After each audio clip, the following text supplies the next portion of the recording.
Olá, meus queridos irmãos, minhas queridas irmãs, bem-vindos mais uma vez ao nosso programa Testemunho de Fé. Aqui quem fala é o Padre Paulo Ricardo, uma grande alegria acolher você para essa reflexão que nós fazemos todas as semanas a respeito do Evangelho que a Igreja nos propõe aos domingos. E nesse domingo, o 24º domingo do tempo comum, nós vamos refletir a respeito de um Evangelho belíssimo. Trata-se do capítulo 15 do Evangelho de São Lucas, onde Jesus conta 3 parábolas, as parábolas da misericórdia, não é? A parábola da ovelha perdida e reencontrada, a parábola da dracma perdida e, a mais famosa de todas, a parábola do filho pródigo, ou seja, o filho perdido e reencontrado. E nós poderíamos aqui fazer várias reflexões a respeito dessas parábolas riquíssimas. Eu gostaria, porém, de concentrar a minha reflexão dessa semana a respeito do pecado da inveja. Por quê? Porque a parábola do filho pródigo, ela termina com um ato de inveja do filho mais velho, não é? Ou seja, Deus, aqui é representado pelo pai. O filho pródigo foi, gastou todos os seus bens. A palavra pródigo quer dizer isso, ou seja, o pecado da prodigalidade é o pecado da gastança, né? Ele pegou todos os seus bens, a sua herança, gastou tudo, gastou com prostitutas, depois terminou na miséria, se arrependeu, voltou para casa e o pai o recebeu com misericórdia e fez festa para ele. Quando o filho mais velho ouve o barulho da festa, manda chamar um empregado, pergunta o que está acontecendo. E quando ele sabe que o pai fez festa para o filho mais velho, para o filho mais novo, perdão, o filho arrependido que voltou, ele se recusa a entrar. E aqui acontece o pecado da inveja. Mas é importante a gente refletir sobre o pecado da inveja, porque o pecado da inveja é um pecado meio subestimado. Ou seja, a gente não dá a importância que ele tem. Ah, eu tenho uma invejinha. Não, mas não é invejinha. Não tem esse negócio de invejinha. Por quê? Porque, meus queridos, o pecado de soberba de Satanás se revoltando contra Deus, não é?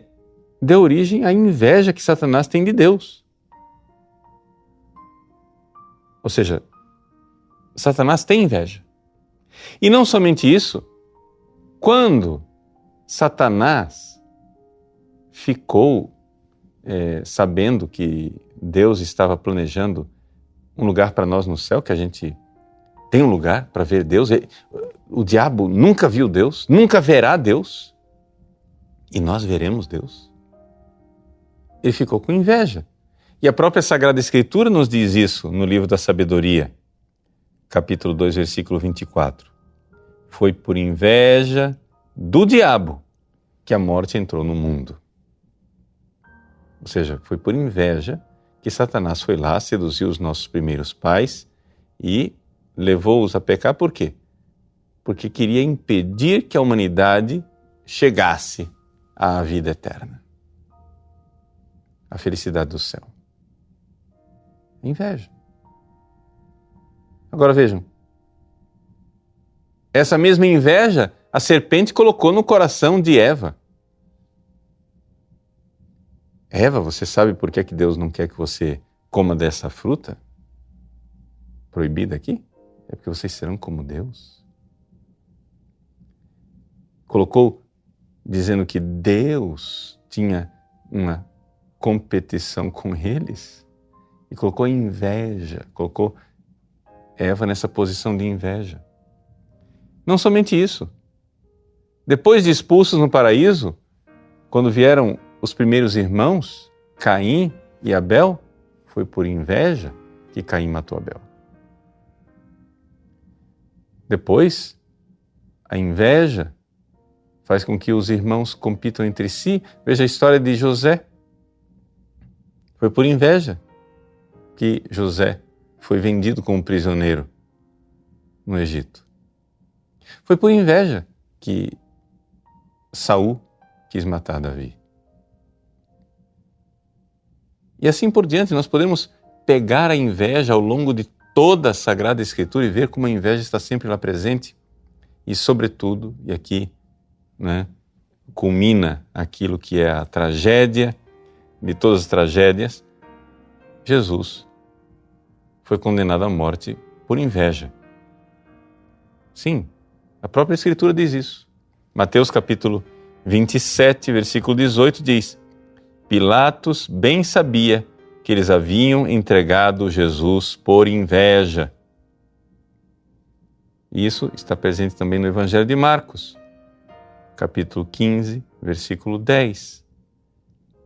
Novamente Pilatos sabia que os sumos sacerdotes o haviam entregue por inveja. Então a inveja não é um pecadinho qualquer. A inveja é uma espécie de motor.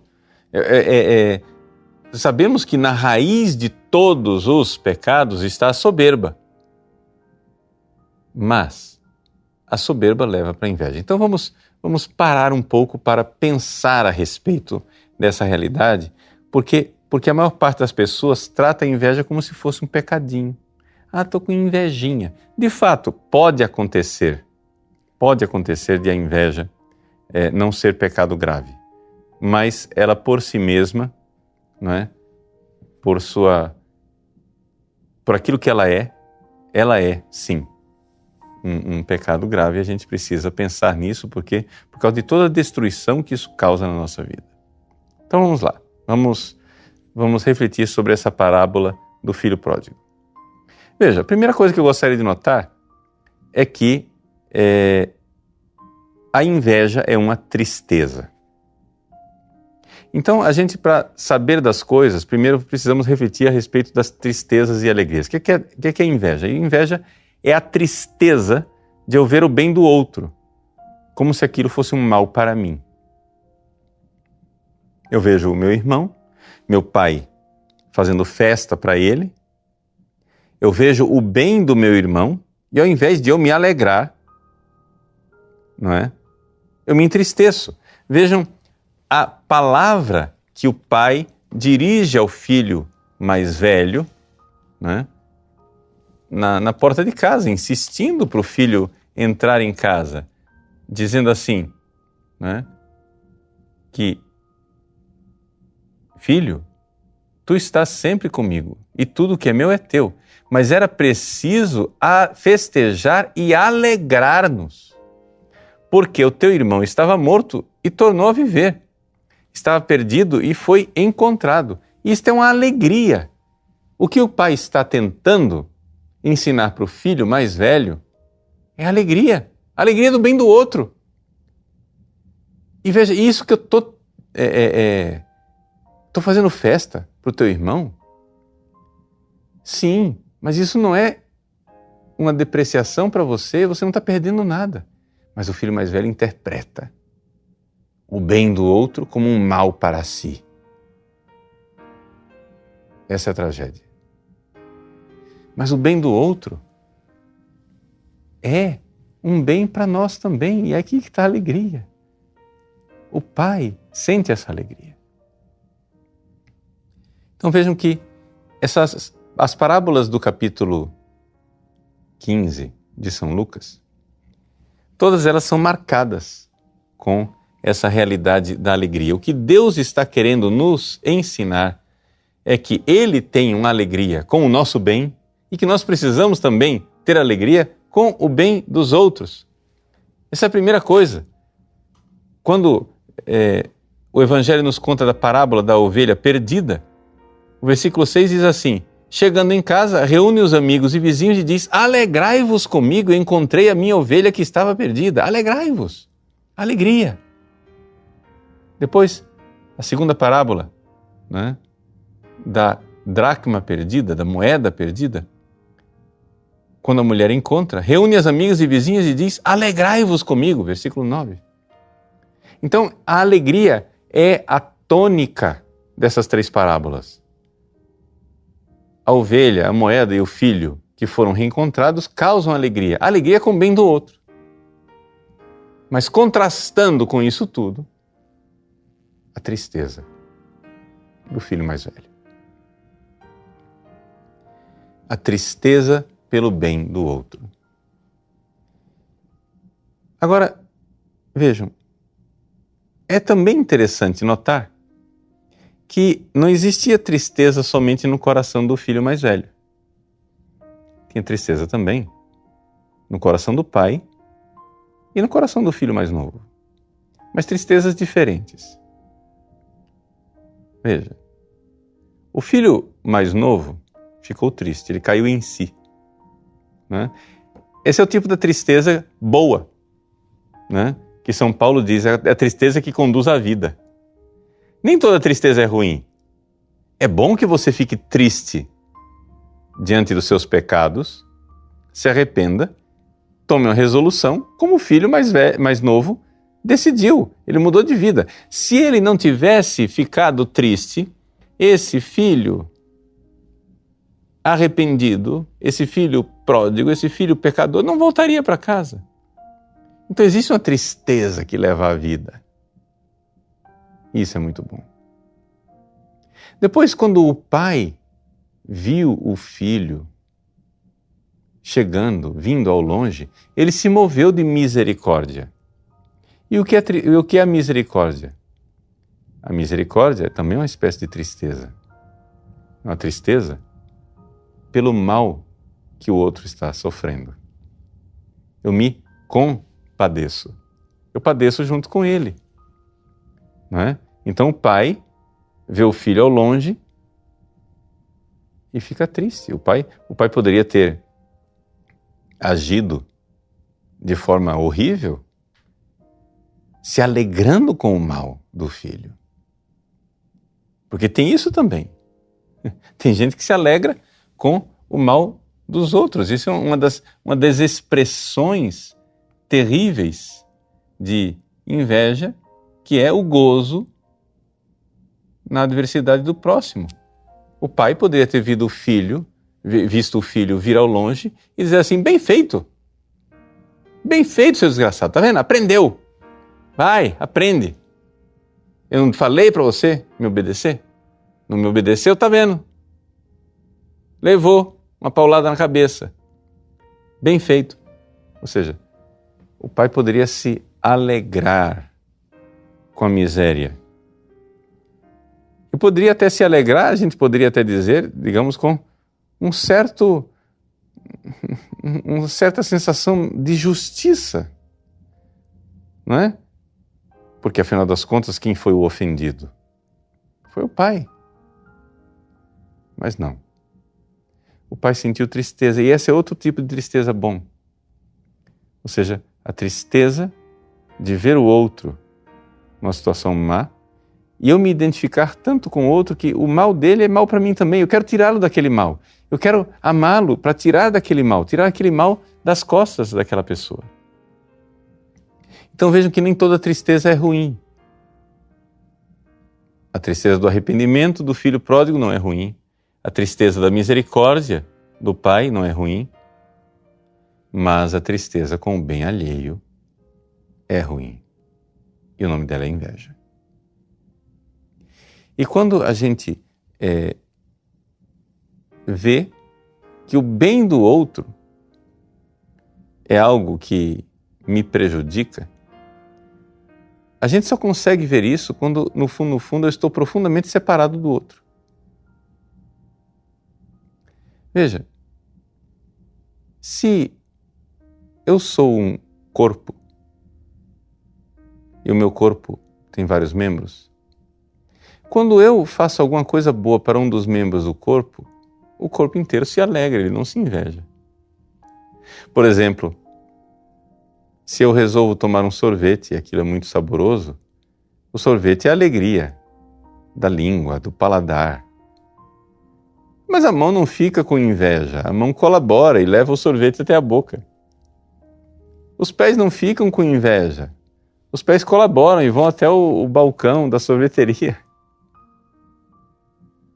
A inteligência, o cérebro não fica com inveja, ele calcula quanto que ele tem que pagar pelo sorvete, etc. O corpo age como um só corpo. O bem do paladar, o bem do estômago, é interpretado pelo corpo como um bem do corpo inteiro. Então só existe inveja, só existe tristeza pelo bem alheio se eu olho para o outro como alguém que não faz parte de mim. Eu olho para o outro como o rival separado. Mas se eu tiver a verdadeira visão, a visão de que o outro faz parte de mim e que o bem dele é o meu bem, as coisas ficam diferentes. Você veja, por exemplo, José do Egito. José do Egito era um dos filhos de Jacó, o filho mais querido, o filho predileto de Jacó. Os irmãos invejosos não suportam aquilo e querem se livrar de José e vendem ele como escravo. Mas os sonhos que José teve de que um dia ele seria exaltado, estaria acima dos irmãos, se realizou. José, de fato, se tornou vice-rei do Egito e isso foi para os seus irmãos fonte de salvação. Os irmãos de José, depois, quando começaram a passar fome e foram buscar comida, né, houve uma seca tremenda, eles começaram a passar fome, foram buscar comida no Egito. E quando chegaram lá, José era o vice-rei. Eles ficaram com medo. Meu Deus, nosso irmão vai nos matar agora, porque nós quisemos matá-lo. Nosso irmão vai acabar conosco. E José, sabiamente, bondosamente e caridosamente, diz assim: não. Esse mal aconteceu para a vossa salvação. Foi uma beleza. Eu fui vendido aqui como escravo, hoje estou exaltado no Egito, mas isso foi para a salvação de vocês. Vejam como a exaltação de José redundou num benefício para os outros irmãos. Então, olhar para o outro como parte de mim e ver a alegria do outro, uma alegria que é para mim também.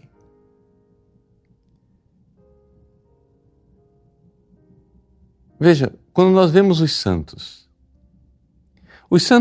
foram agraciados por Deus com tantos dons, tantas coisas maravilhosas. Eu olho para a Virgem Maria, vejo todas as graças que Deus derramou nessa criatura extraordinária. Isso deve nos encher de alegria. Sabe por quê? Porque a graça, a bênção, a alegria, o bem do que Deus fez com a Virgem Maria redunda num bem para nós. Agora, Satanás só consegue olhar para Nossa Senhora como uma rival. E é por isso que Deus, lá no Gênesis, diz: porém inimizade entre ti e a mulher. Por quê? Porque uma das consequências, uma das filhas, né, da inveja é o ódio. O ódio é uma inveja que ficou ainda mais arraigada. Ainda mais, ela ficou como se a inveja fosse uma espécie de sentimento transitório. E de repente, quando a inveja se senta numa alma e fica ali morando, ela se transforma em ódio. Por quê? Veja, a inveja é tristeza de ver o bem do outro. Mas é a tristeza de ver o bem do outro como se aquilo fosse um mal para mim.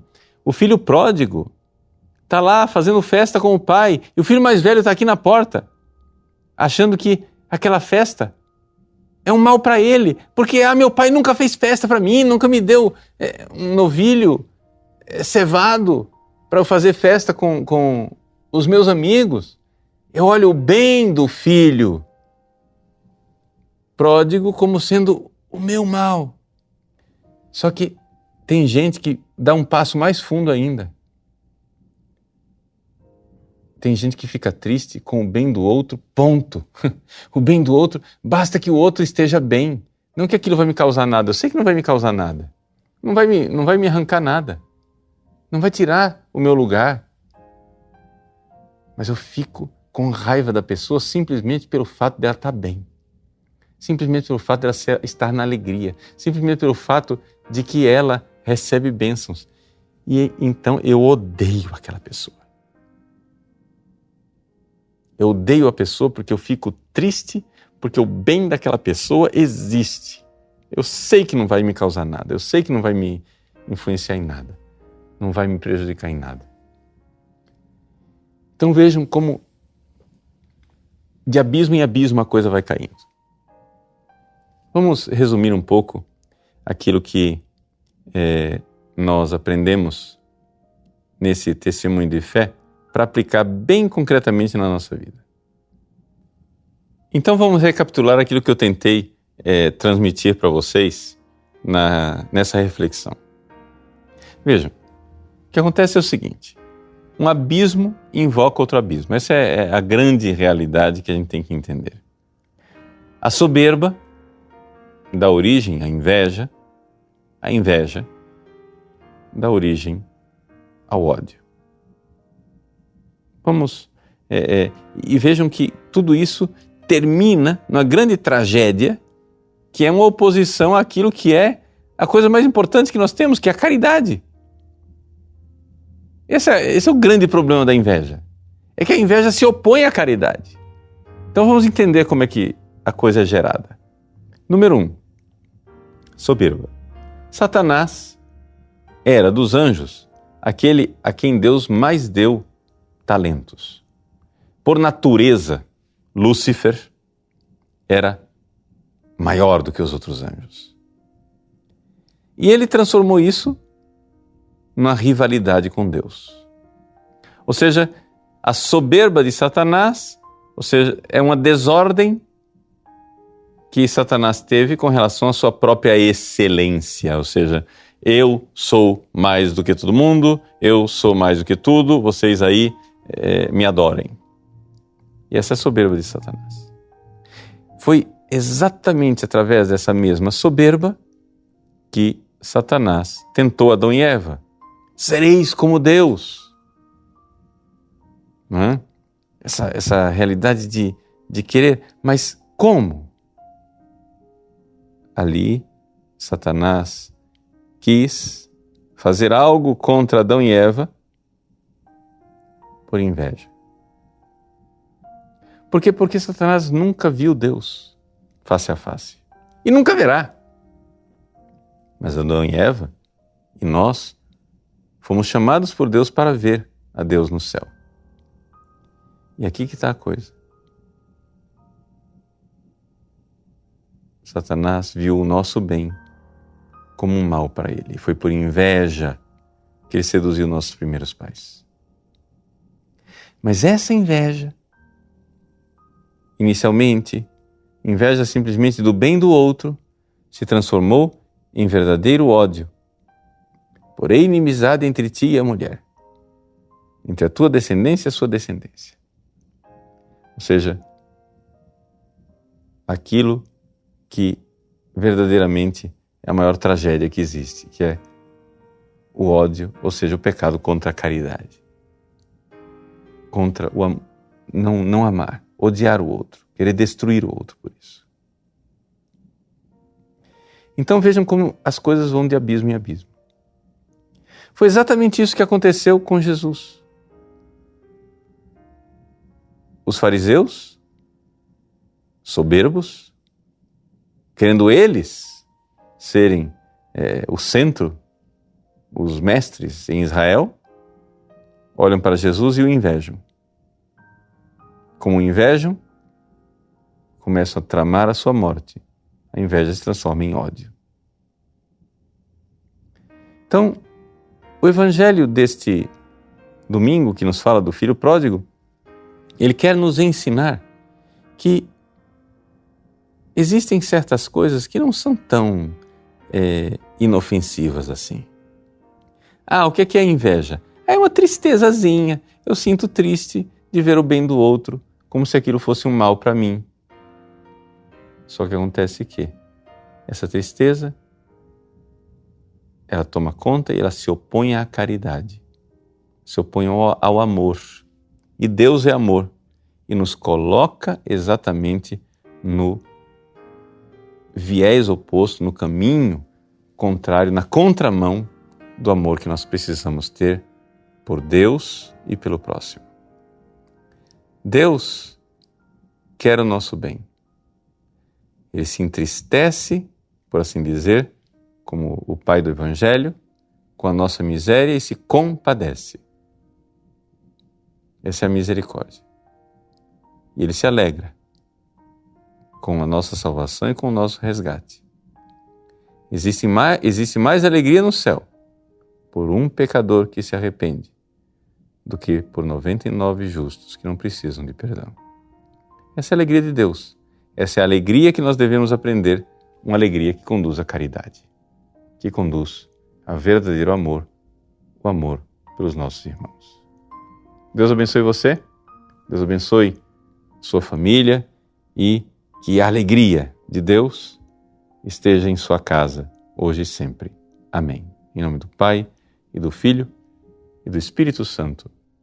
Amém.